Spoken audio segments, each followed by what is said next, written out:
And now Dr. Adam Kibel, the Chief of Urology at the Brigham and Women Hospital, and Dana-Farber. Doctor?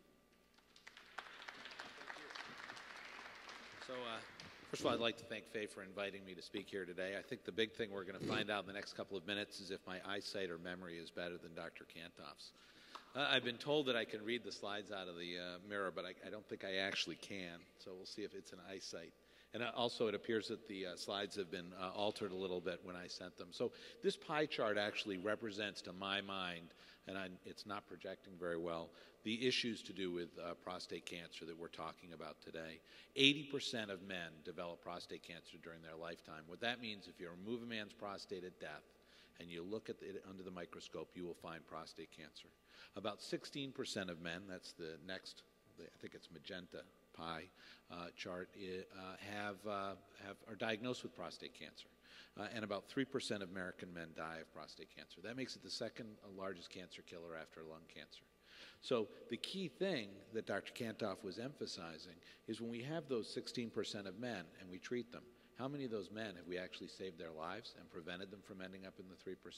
And how many of them were actually in the 80% that were just diagnosed with prostate cancer because it's part of being a man, getting older, having a big nose, getting big ears? Again, that's part of aging. This looks at all different cancer mortalities. The top one is lung cancer, which we've seen a huge decrease in the mortality from this disease. I think we all know why that's happening. That's because people are being encouraged not to smoke. I mean, when I was in high school, almost everybody smoked. Now, it's very rare. My kids talk about it an awful lot. The line just below is prostate cancer, and you can see how steep the death rate from prostate cancer has fallen. And if you actually, I think that does deserve a round of applause.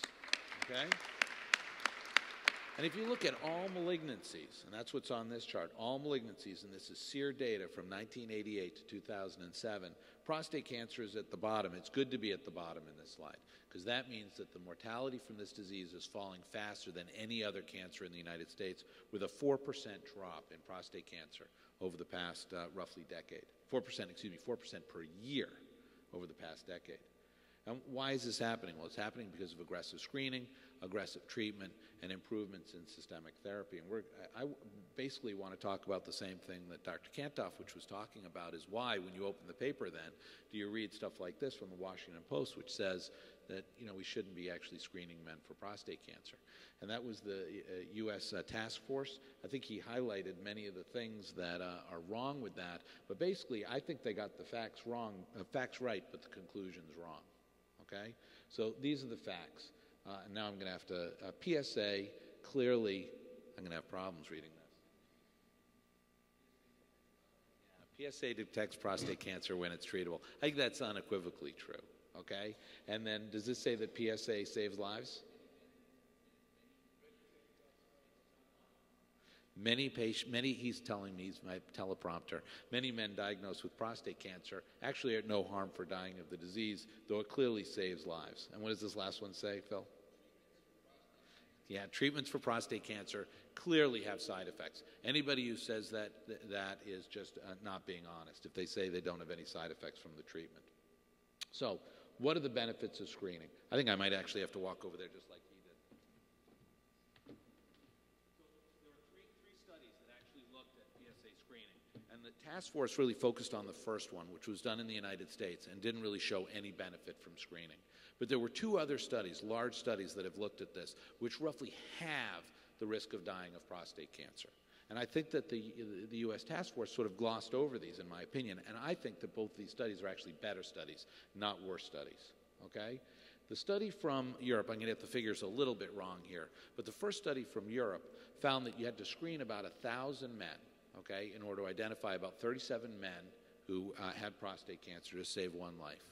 The study from Sweden, you had to screen about 300 men in order to identify about 12 cancers in order to save one life. Now, that may seem like a lot of men treated in order to save one life, but we've heard at least 12 people up here today who said they were diagnosed with prostate cancer because of PSA screening.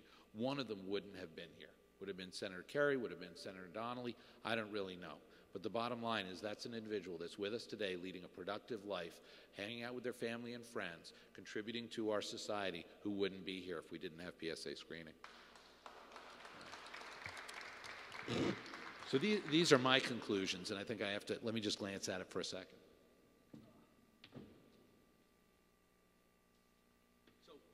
PSA screening, in my mind, clearly saves lives. There's no doubt about it. But we need to focus on the individuals who are actually going to benefit from screening. So as Dr. Tantoff outlined, we need to screen men who are going to live long enough in order to die of prostate cancer. It takes 10 years for prostate cancer to cause you harm. So if someone only has a 5-year life expectancy, it's a mistake to screen them. We need actually to focus, we need to focus on groups of men that are at highest risk, African Americans and men with family history. Those are men who are more likely to develop prostate cancer and more likely to die of prostate cancer. But this clearly doesn't mean that PSA screening is perfect. We need to find better tests, and we need to focus on better imaging. We need a radiologic biopsy, a way of looking at the cancer and having better understanding of how aggressive it actually is. So this doesn't project very well because it's hard to make a three-dimensional image flat, but this is actually an MRI, a figure of an MRI of a patient that had prostate cancer that had one core of cancer and was the kind of patient that we said, yeah, he doesn't need to be treated. And he actually, the green represents 5 different cancer foci. And this is the kind of patient that we would have said, you don't need to be treated. And in fact, he did. And his life was probably saved by taking to the operating room and removing his prostate.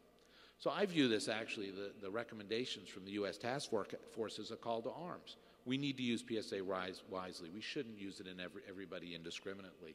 We need to develop new markers to identify who has aggressive prostate cancer so we can only treat the patients who are actually going to benefit. And we need to develop imaging modalities to do exactly the same thing. So thank you for the opportunity to talk in front of this group. Thank you.